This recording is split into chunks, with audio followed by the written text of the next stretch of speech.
Welcome to the Iowa Veterans Network, where we will try to connect veterans, companies, and supporters to each other and supply information to make better sense of the military and civilian worlds.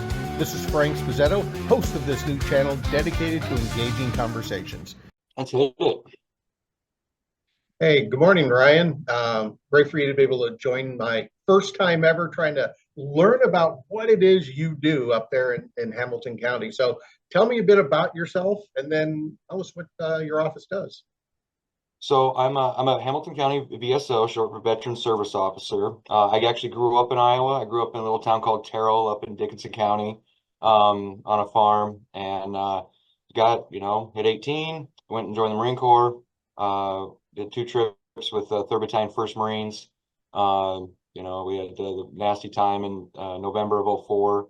So my platoon came back with 13 men. So you can imagine how that would have an impact on your life. So I stayed out in San Diego for 15 years or so.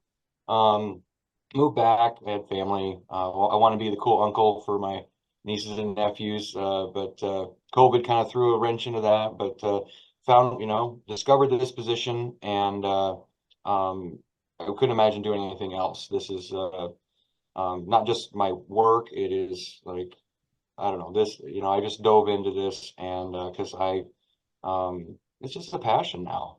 So That's cool. Yeah, because it sounds when we were talking earlier, there's a lot of things that a VSO does. Who's a VSO work for? I guess I don't even know what that's a neat acronym. But what is it?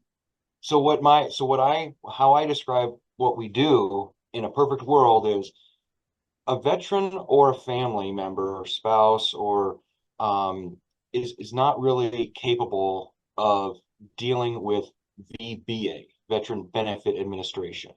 I don't know if it's by design or if it's a feature or a bug, but The government. it's just healthcare. You work with your doc, you get in there. But again, some of that you've got to check a few boxes before you even can get that healthcare. So my job is I hold your hand and I walk you through the process. Your only job when you show up to a VSO's office should be to sign your name on a bunch of forms and write something as far as if there's a claim, if we want to explain, like maybe you were a cook, but you were attached to a grunt unit.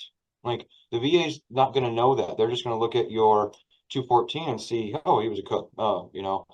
We have to tell the VA, the VBA about your experiences. So like it's and it doesn't take a whole lot, a couple paragraphs, to explain and humanize yourself to the folks that are there to help you.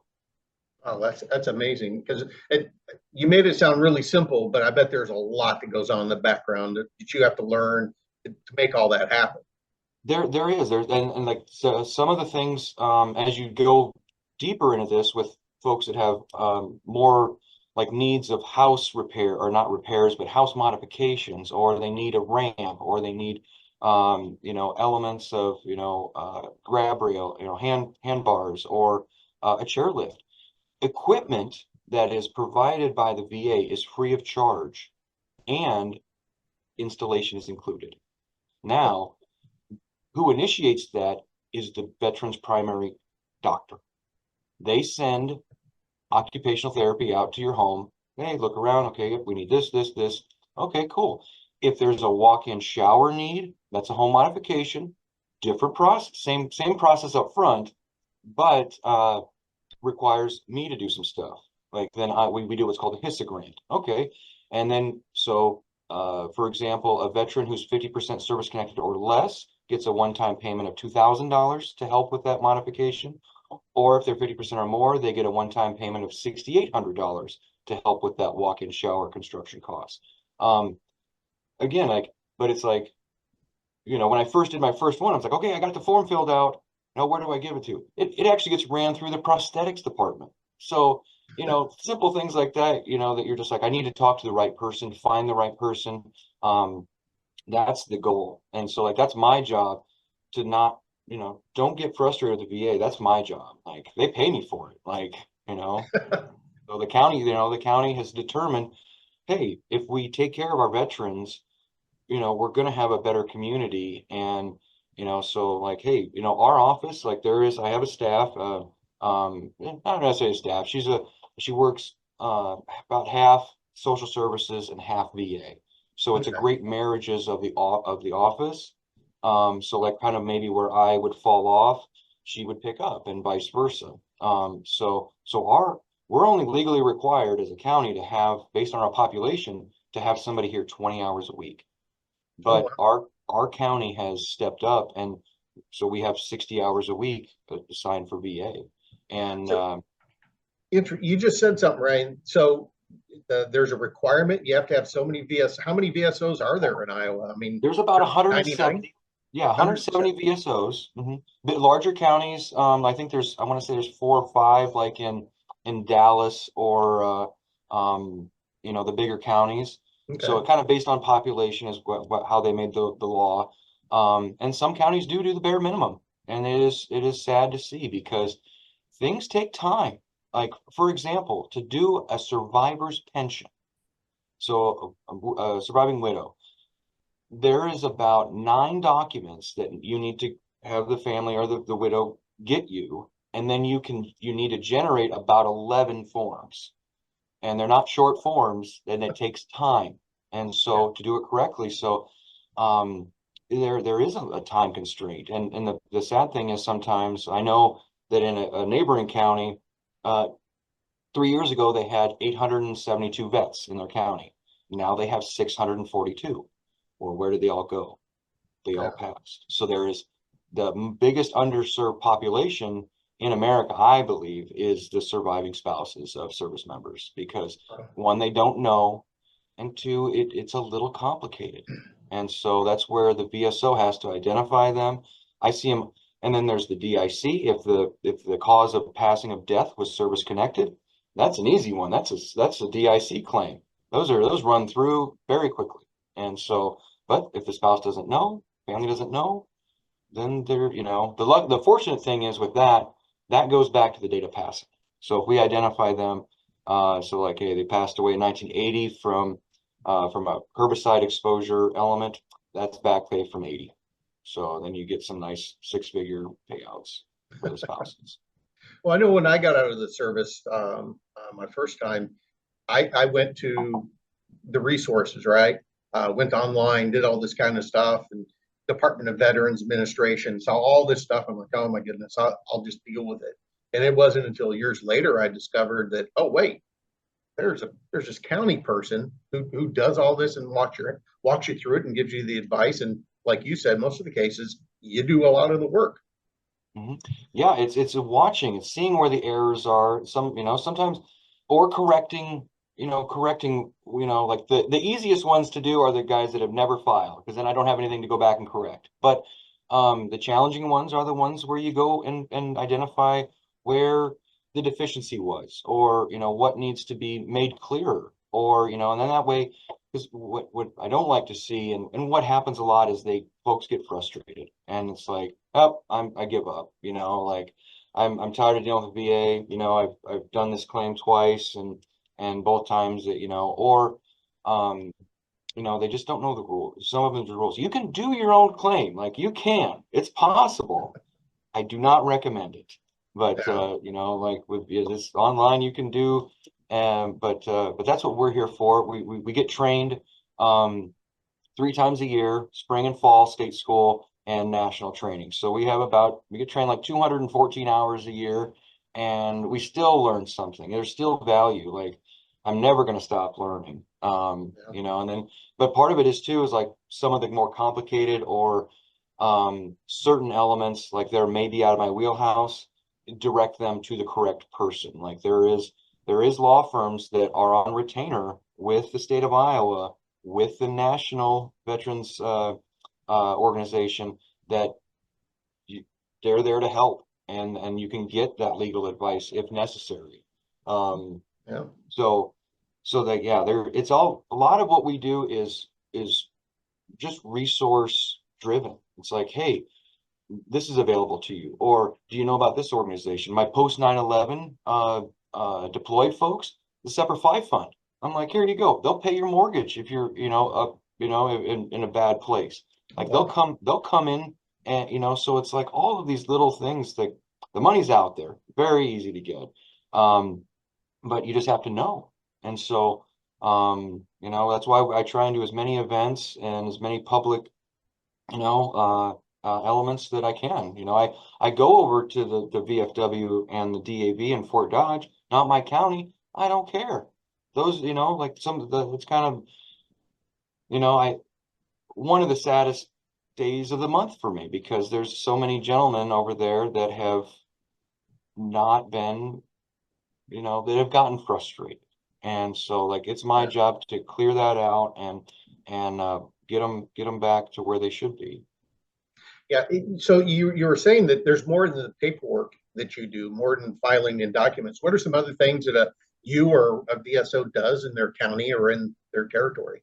Well, so outreach is identifying, outreach is a good portion. I uh so I had a golf event last spring. It was great for my first year. This year I'm doing it in September 21st it'll be. And actually the Deb and Jeff Hansen Foundation are coming, the Honor Flight's coming, the Semper Fi Foundation's coming. And so like we're getting a bunch of stuff to just raffle off. Just to kind of identify those my biggest thing is to the younger folks because so I have a coffee every other month at our office that 8:30 on a Wednesday is the last Wednesday of every other month. And it's mostly my retirees, but I still get 70, 80 folks that show up. And, we usually have an activity or we have a couple, resources either from the VA or private organizations that come to share what they do. And then what I started in January, I started doing these pancake feeds on the months that I don't have a coffee, and those are on Saturday mornings. And so that's when my working folks can hopefully come out and bring Yeah. their kids and, hey, come eat for free. And so that's been very helpful. Every time I meet at least one person that's off my radar, that's and so and then actually this July would be a pancake. This tomorrow would be a pancake feed, but I didn't want my folks in a hot kitchen, so we're actually doing a grill out at Brewer Creek from 5 to 9 tomorrow night, or no, Sunday night, excuse me, the 14th. So again, free meal, come out. I didn't get my bouncy house I wanted, but next year I'll be in front of it better. But come out and we're gonna have s'mores too, and a fire pit, and we got pulled pork. We got a big donation from the Deb and Jeff Hansen Foundation. Yeah, it's all those little things of just the sense of community, letting folks know like, hey, we're here, and then I hear it almost every time I'm out. I try and go to like the Stanhope Watermelon Days and Jewel Jubilee and any grill out or any public, thing that I can meet folks at. Like that's a big part. Yeah, I'm kind of stuck on the vision of the bounce house because I could see, when I was in ADA guys on one side, the tankers on the other. Let's play King of the Hill. So that's where my vision got stuck. Uh, but yeah, so networking, getting out into the communities, that I could see where that's a challenge. I know here at the River Valley, it's we're bringing companies and veterans together and trying to make some opportunities. But it still seems like there's always that struggle to get the word out to veterans. Hey, here's a resource. It doesn't cost you anything. We're here to support you. That's what we're paid to do. It's what we volunteered to do. It sounds like you're really working to get out there and make something happen. Exactly. George over there at Iowa Works has been, I mean, when I have a vet, like, hey, you need a job, go see George. Like he's amazing. So it's like we need value. So that's like for some veterans, like, okay, yeah, I can PNT you. I can get you 100% and we can tell the government that you're too messed up to work. But I caution folks when we do that because I'm like, especially if they're a little younger, like, hey, maybe you're gonna find a job that you love, like that has that purpose. That so again, like there's some elements of, again, you've got to figure out what is the need. And hey, because maybe you find a job that pays you six figures to do something you love. And I don't want to, hamstring anybody by doing something that takes. There is a way to get to go back on that individual unemployability, but it's a process, but it can be done. But yeah, um, you know, we need that purpose, we need that value. We have transferable skills, and it's part of that is to, it's like I got my whole thing is to like there when I got back, there wasn't a whole lot of jobs that pull trigger, make gun go bang, and so but there, which required a little, I went back to school, got my master's, and so like but finding something that interests me or that I could bring value to the table. And so that's why this is a great place for me to be, because I know what it's like to sit on the other side of the desk. I know what it's like to get a negative opinion about something, and and what that entails. Like, hey, how that affects you, just the overall, like, well, what do I do now? Or the uncertainty, the unknown. It affects us somewhat, maybe a little differently than an average person too. So Yeah, I agree with that. And my experience has been myself, my daughter, other people I've known, we don't necessarily raise our hand when we need something. Now, we're going to be sometimes some of the first people to volunteer or be voluntold, but we don't, when we're struggling with something or uh, trying to work through something, we tend to just put our head down and plow ahead, which isn't always the best thing for us to do. So having people like you who say, hey, take a pause and look, here's some options, here's some ideas, let's talk this through, because you got a lot of resources and different networks that you can plug people into. yeah, nobody leaves my office empty-handed or without a game plan. They just don't. It's kind of my just my policy, we'll say, Yeah. because again, you don't know how. I mean, something can be as little as like, hey, here's some blueberries that we got donated, like go make some, let's make some smoothies. Like, however small or minor it can be, it's like, hey, you know I care. And Yeah. so yeah, it's a fantastic, element altogether that you know so, I mean, as far as like how companies can benefit, a lot of it is just kind of putting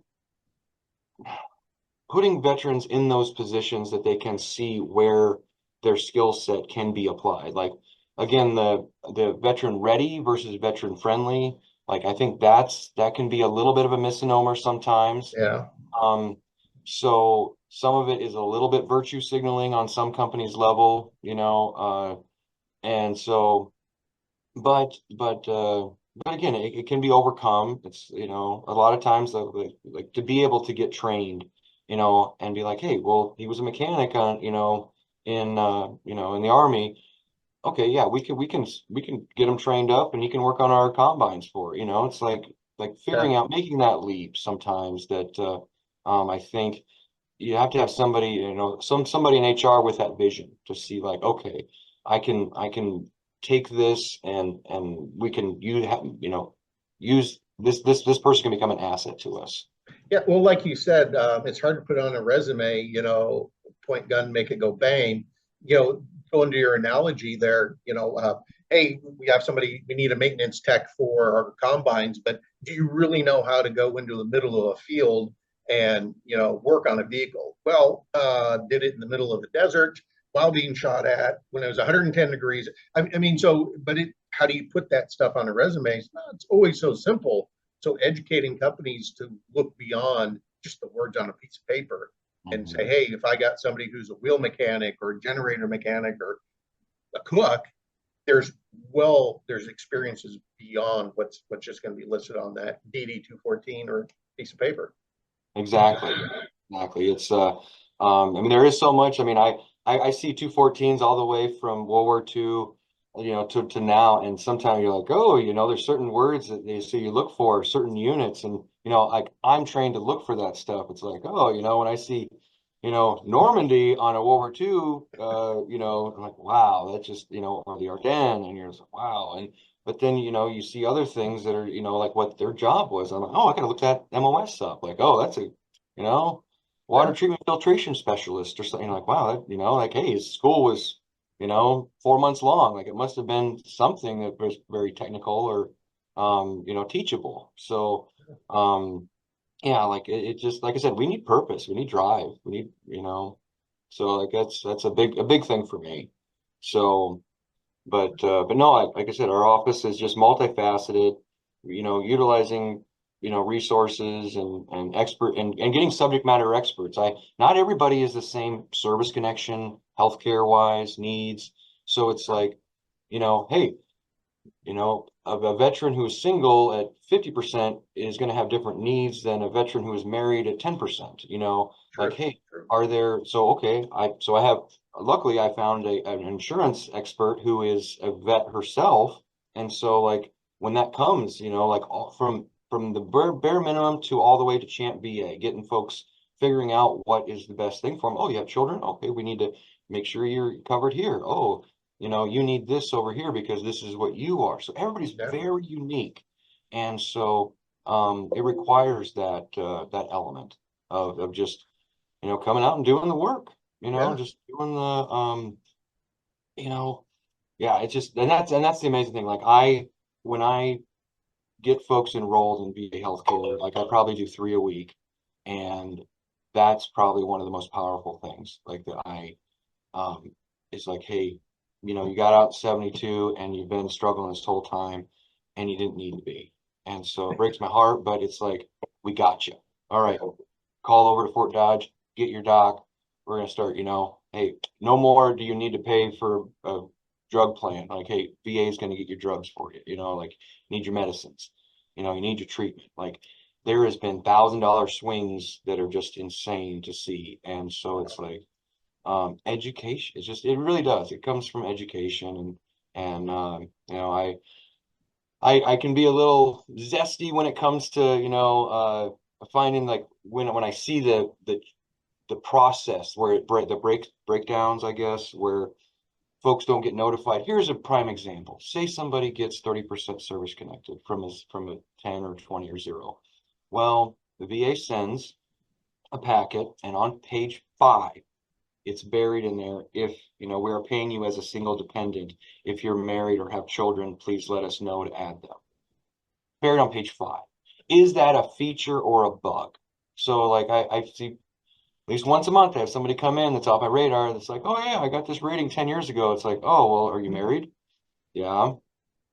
Okay, you're not getting paid the extra money for your wife, and I can't go back and get that because the VA technically notified you Yeah. on the form. So, um, just little things like that But you know what to look for. be a little frustrating to see Yeah. sometimes. So it's not a perfect system by any means, but again, you know, and the horror stories you hear from the 80s and the 70s of like, oh, you got 10 fingers, 10 toes, you're fine, get out of here, Yeah. just there has been leaps and bounds that have changed. And That's so awesome. like it's just my job to find that person within the VA or BBA or anywhere that cares. And so it's like, I have those. I'm like, hey, can you look into this person for me? Like I know who to reach out to for almost every issue that might arise. And I'm not saying everyone, but I'm sure I'm still going to be learning, so that's the beauty of the whole thing. Yeah. So Always new things to learn. So to wrap up here, you said, how do we contact the VSO? How would I contact you? Or if I live in somewhere in Missouri, how do I know? Is there VSOs across the country? there's like not every state is like us. So we're all county employees. So you can just go to the county website of whatever county you live in and just Google, Kossuth County VSO, and then their information and address and phone number will be there. So that's one way. There's a search bar on va.gov too to find a VSO. If you're national, in a different state, again, not every state has treated this like Iowa has. So like, for instance, we were talking in Missouri, there's 13 VSOs in Missouri. So they're mainly going to be in the big cities. So the rural veterans are going to be a little underserved. So you're going to have to kind of search those out, on maybe the state level, for those people. But most states, have good coverage. I know Ohio's really good. Uh, there's some that do better than others, we'll just say. I know Montana kind of struggles just with their geography, because it's very important to be able to sit across from that VSO. And so to have that be like, hey, like if I see him limping, if I see him, struggling, I've had a gentleman here had an episode of some sort of epileptic element, and I'm like, what is that all about? So there's definitely value in a face-to-face meeting. If you, and here's the other thing I would tell veterans: if you go to your VSO and their first question to you is, what do you want to file for? You should run from that VSO, because the veteran doesn't know what is available to file for. The veteran's not a doctor. The veteran doesn't know the rules. The veteran doesn't know. So that's where it's from us. I need to understand their experience, understand what they went through, and then come back to them and be like, okay, go get me your diagnosis list. Okay. Oh, you were hit with this, or you fell off a 7-ton, or you did this. That's the things I need to know, so that I can come back and apply that. So, I think that would be probably the biggest thing is, because bad information can do way more damage than any tidbit of good stuff, from what I found. So That makes sense. Well, I appreciate your time, Ryan. I really do appreciate it. And like I said, just trying to educate companies and other veterans on what it is a VSO does. How can I find them? And, you don't have to do this alone.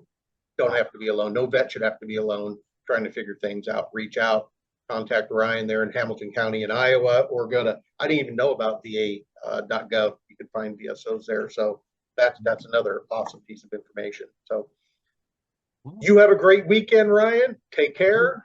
You too. Yeah, I got 2 things to do. I got to drive in a parade in Stanhope, and then we're gonna have our grill out here in Webster City. So Awesome. it's gonna be a busy weekend. That's going to be great. Well, I appreciate it, and you take care. Thank you so much, Frank. Appreciate it. Thank you for taking time to sit with us, and I look forward to catching up with you at a network event somewhere along the road.